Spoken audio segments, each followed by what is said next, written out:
Dahil yung lalo na yung mga miyembro ng gobyerno ni Marcos ngayon, lahat yan maraming tagong yaman sa Amerika. Ma-freeze lahat ng kanilang mga malamansyon, mga bayan at mga bahay at yung kanilang mga dollar deposits, ma-freeze lahat yan sa Amerika.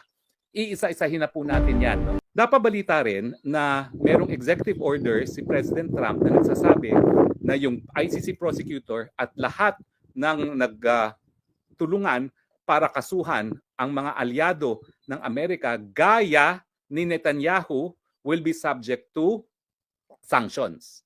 Ano yung sanctions na yan? Freezing of assets at saka hindi pagbibigyan ng mga visa para hindi sila makarating sa Amerika. Now, masakit po yan kasi yung freezing of assets, napakalawak po ng kapangyarihan ng Amerika dahil sila nagkokontrol ng SWIFT account. Yung SWIFT account po niyan, yan yung pamamaraan para maglipat ng pera. No? At kapag yan ay subject ka to freeze, talagang lahat ng pera na papasok sa account mo, mafi-freeze. No?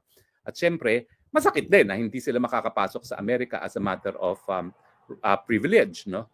Now, ang tanong, kasama ba si Presidente Duterte dun sa sakop ng executive order na lahat yung nakipagtulungan para maaresto ang mga kaalyado ng Amerika gaya ng Israel ay sakop ng executive order. Now, tinanong yan kahapon ni Senator Marcos sa kanyang hearing at ang sagot ko, po pwede. Bakit? Bagamat dun mismo sa EO, ang nabanggit ay si Netanyahu at Israel, nakasaad naman dun, lahat ng nakipagtulungan para kasuhan ang mga alyado ng Amerika gaya ng Israel. So hindi siya exhaustive. Kasi kung ang intensyon ay sakop lamang ang Israel, dapat ang sinulat doon is lahat ng nakipagtulungan sa pag-i-issue ng warrant of arrest laban sa mga opisyalis ng Israel.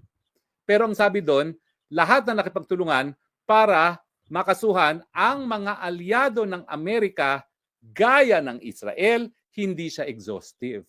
Po pwedeng kasama ang Pilipinas. Tinuturing ba ni President Trump si Presidente Duterte, bagamat siya ay talagang very vocal, no, na talagang siya ay para sa Pilipinas at hindi sa para kahit kaninong banyaga, na kaalyado? Well, ako po, testigo ako.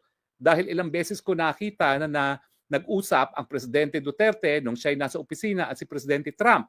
At itong nangyari dun sa ASEAN Summit kung saan dumalo si President Trump. At ang aking obserbasyon noon hanggang ngayon ay parang BFF silang dalawa. Pinupuri pa nga ni Trump yung kanyang war on drugs at sinasabi niya na sa kanyang pangalawang termino, magkakaroon siya ng sariling war on drugs. At syempre alam natin yung war on drugs ngayon ang basihan kung bakit linilitis ang Presidente for Crimes Against Humanity dito sa ICC. So sa tingin ko, hindi lang kaalyado ng Amerika ang Pilipinas at talaga namang tayo ay non-NATO ally ng Amerika, kaya nga nandiyan ang mga base militar nila, no? Ayaw man natin na gustuhin. Pero close personal friend pa siya ni Presidente Duterte. So anong gagawin ko ngayon? Susulat ako sa State Department. Lahat yung mga nagsampa ng kaso, lahat yung nagbuyo, nagsampahan ng kaso, yung Leila de Lima na yan, lahat yung mga nakipagtulungan para arestuhan si Presidente, dapat huwag sila mabigyan ng visa at lahat ng assets sila sa Amerika ma-freeze. Dahil yung lalo na yung mga miyembro ng gobyerno ni Marcos ngayon, lahat yan maraming tagong yaman sa Amerika. Ma-freeze lahat ng kanilang mga malamansyon, mga bayan at mga bahay at yung kanilang mga dollar deposits, ma-freeze lahat yan sa Amerika.